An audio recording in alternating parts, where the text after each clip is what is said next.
రాష్ట్రంలో మళ్ళీ corona bells మోగుతున్నాయి. చూసాం 2019, 20లో కరోనా మహమ్మారి ఎంతోమందిని పొట్టన పెట్టుకుంది. ఈరోజు మళ్ళీ అదే పరిస్థితి ప్రజల్లో ఒక భయాందోళన అయితే కనిపిస్తూ ఉన్నది. ప్రస్తుతం చూసుకుంటే నేనైతే విజయనగరం జిల్లా ప్రభుత్వ ఆసుపత్రి వద్దైతే ఉన్నాను. అయితే ఇక్కడ కూడా ఐసోలేషన్ వార్డులు అయితే ఏర్పాటు చేశారు.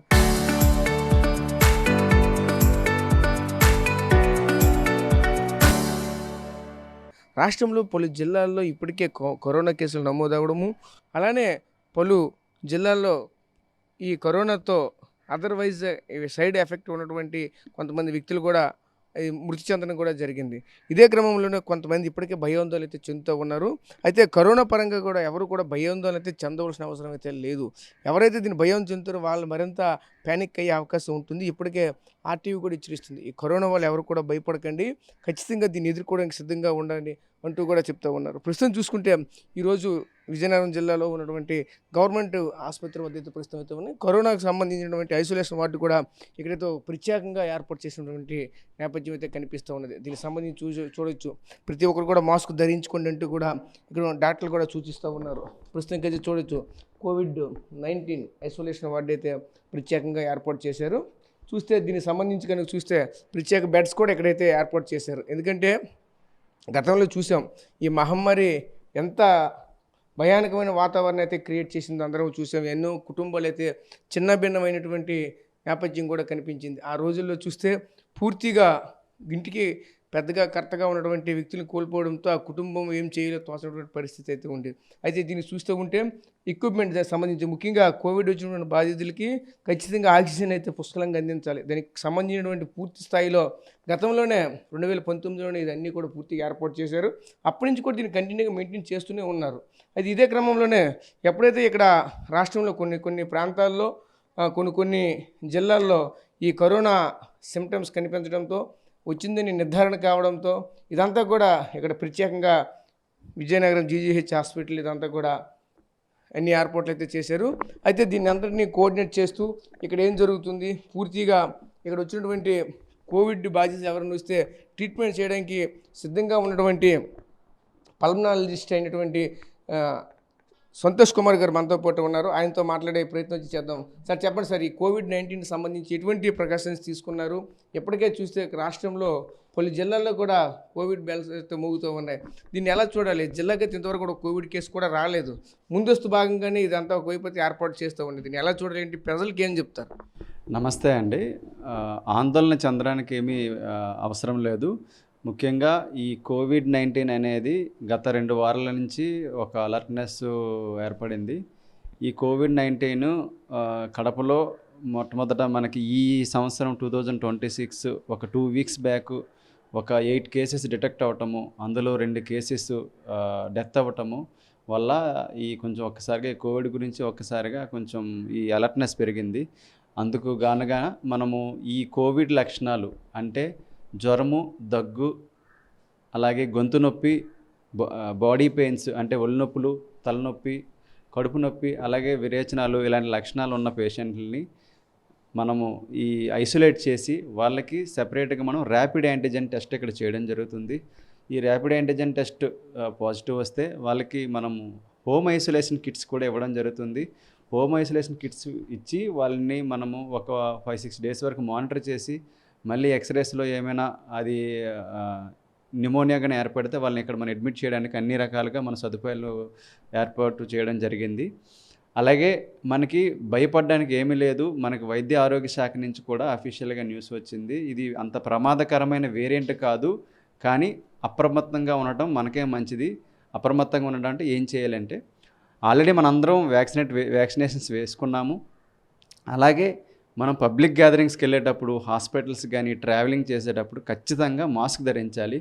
మాస్క్ ధరించడం ద్వారా మనం ఆల్మోస్ట్ ఒక 90% ఈ యొక్క డిసీజ్ని మనం ఓవర్కమ్ చేయొచ్చు. ఎందుకంటే ఈ కోవిడ్ అనేది జస్ట్ మనం తుమ్మితే, దగ్గితే వచ్చే డ్రాప్లెట్స్ ద్వారా ఒకరి నుంచి ఒకరికి స్ప్రెడ్ అవుతుంది కాబట్టి ఖచ్చితంగా మాస్క్ని ధరించాలి.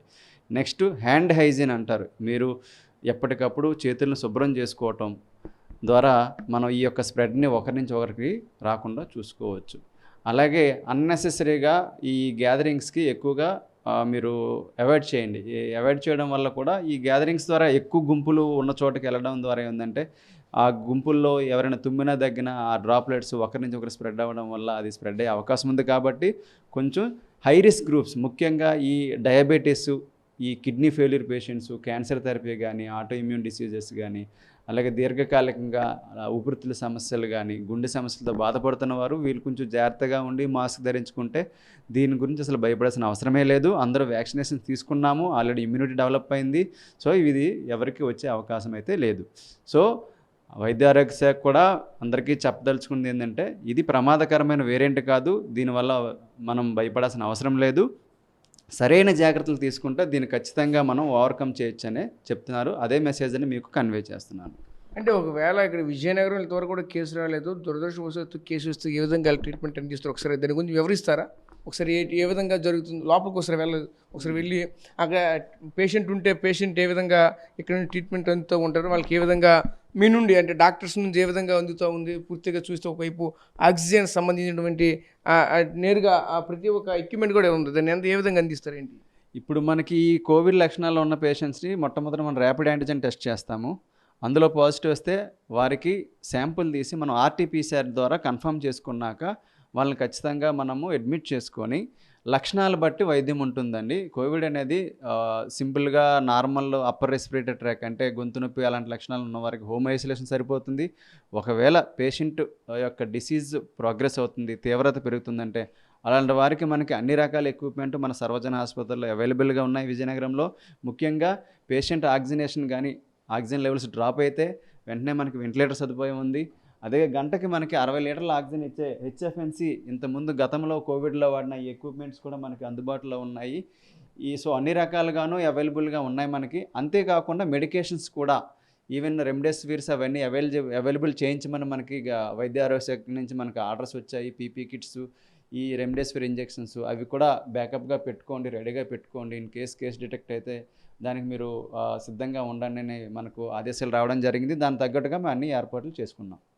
అంటే స్టార్టింగ్ నుంచి ఏ విధంగా జరుగుతుంది ఇక్కడ చూస్తే, ఇప్పుడు గతంలో ఏర్పాటు చేసినటువంటి మిషనరీస్, ఈ పైప్ లైన్లు ఇవన్నీ కూడా దీనిలో పూర్తి స్థాయిలో ఆక్సిజన్ అంతా కూడా పూర్తి స్థాయిలో ఉందా? వచ్చినటువంటి పేషెంట్కి మళ్ళీ అప్పటికప్పుడు మళ్ళీ ఇబ్బంది పడకుండా ఉండే విధంగా ముందుకు ట్రయల్స్ ఏమైనా చేశారా? ఆల్రెడీ ఊపిరితిత్తుల సమస్యలతో బాధపడుతున్న వారికి వినియోగించిన ఈ యొక్క వెంటిలేటర్సే రెడీగా ఉన్నాయండి. ఇప్పుడు ఒకవేళ ఏమైనా కోవిడ్ కేసులు ఆరోగ్య తీవ్రత పెరిగితే వారికి మనం అందుబాటు చేయడానికి ఆల్రెడీ ఫంక్షనింగ్ అంటే ఉపయోగంలో ఉన్న వెంటిలేటర్స్ హెచ్ఎఫ్ఎన్సీలను మనం ఇవ్వడం జరిగింది. ఆల్రెడీ సూపరింటెండెంట్ మేడం గారు మా ఆదేశాల మేరకు ఈ ఎక్విప్మెంట్ ఎంతవరకు ఫంక్షనింగ్ ఉందని బయోమెడికల్ వాళ్ళతో మేము ఇంటరాక్ట్ అయ్యి అన్ని యొక్క స్టేటస్ కనుక్కోవడం జరిగింది. అన్నీ వర్కింగ్లో ఉన్నాయని చెప్పి మనకు డేటా రావడం జరిగింది. అవే మనం ఇక్కడ అవైలబుల్ చేయించాం. Okay sir, thank you. So చూసాం కదా, ఒకవైపు చూస్తూ ఉంటే ఐసోలేషన్ సంబంధించినటువంటి ఏవైతే పూర్తిగా ఎక్విప్మెంట్ అయితే అన్నింటిని కూడా పూర్తి స్థాయిలో ఇక్కడ అంతా కూడా ఏర్పాటు అయితే చేశారు. అదేవిధంగా గతంలో చూస్తూ ఉంటే ప్రస్తుతానికి ఊపిరితిత్తు సమస్యలో బాధపడుతున్నటువంటి పేషెంట్లు ఎవరు ఉంటారో వాళ్ళకి కూడా ప్రత్యేకంగా దీనిపైన వైద్యం కూడా అందిస్తున్నామంటూ కూడా చెప్తున్నారు. కానీ ఈరోజు కోవిడ్ మహమ్మారి వస్తుందేమన్న ఒక రకమైనటువంటి ఆందోళన ఉన్న కారణంగానే ముందస్తుగానే ఈ బెడ్లు కూడా ఒకవైపు అయితే ఏర్పాటు చేసాము. మన దగ్గర అయితే ఎటువంటివి కూడా లేవంటూ ఇక్కడ ఉన్నటువంటి డాక్టర్స్ కూడా చెప్తూ ఉన్నారు. చూస్తున్నటువంటి కిట్లు కూడా అన్నీ కూడా ఇక్కడ చూస్తే అన్నీ మాస్క్ చూడవచ్చు. మాస్క్ కూడా అంత కొత్త మాస్కులు ఇక్కడ పెట్టారు. అదేవిధంగా ఒకవైపు చూస్తూ ఉంటే అవి కూడా అంటే ఆక్సిజన్ పర్సంటేజ్ ఎంత ఉంది ఏంటి అని దాని గురించి తెలుసుకోవడానికి మీటర్స్ కూడా ఒక ప్రత్యేకంగా దీనికోసం అయితే ఏర్పాటు చేసినటువంటి పరిస్థితులు అయితే ఉన్నాయి. ఇక్కడ ఎవరు కూడా ఒకటే చెప్తూ ఉన్నారు, ఇక్కడ ఉన్నటువంటి డాక్టర్స్ ఎవరు కూడా ఈ వేరియంట్ కోసం అయితే ఎవరు కూడా భయపడే అవసరం లేదు. దీనికి సంబంధించినటువంటి మందులన్నీ కూడా మేమైతే ఏర్పాటు చేసాం. ఇంతవరకు ఒకరి నుంచి ఒకరికి సోకే ప్రమాదం కూడా ఉన్నప్పటికీ కూడా దీనికైతే ప్రతి ఒక్కరు కూడా మాస్క్ కంపల్సరీగా ధరించుకోవాలంటూ కూడా చెప్తూ ఉన్నారు. ప్రతి ఒక్కరు కూడా మాస్క్ ధరించండి, దీన్ని 50% అబవ్ అయితే మనం అయితే అరికట్టవచ్చు అంటూ కూడా చెప్తూ ఉన్నారు. ఎప్పటికే అందరిలో కూడా వ్యాక్సిన్ అయితే వేసాము, ఖచ్చితంగా హెల్దీగా అయితే ఉన్నారు. ఎవరు కూడా ఈ వేరియంట్ కోసం అయితే ఎవరు కూడా భయపడే అవసరం లేదంటూ కూడా వైద్య అధికారులు చెప్తున్న పరిస్థితులు అయితే ఉన్నాయి. ప్రస్తుతం ఇది విజయనగరంలో ప్రభుత్వ ఆసుపత్రి వద్ద ఉన్నటువంటి తాజా పరిస్థితి. కెమెరా పర్సన్ నాయుడుతో రాజేష్, RTV, విజయనగరం జిల్లా నుంచి.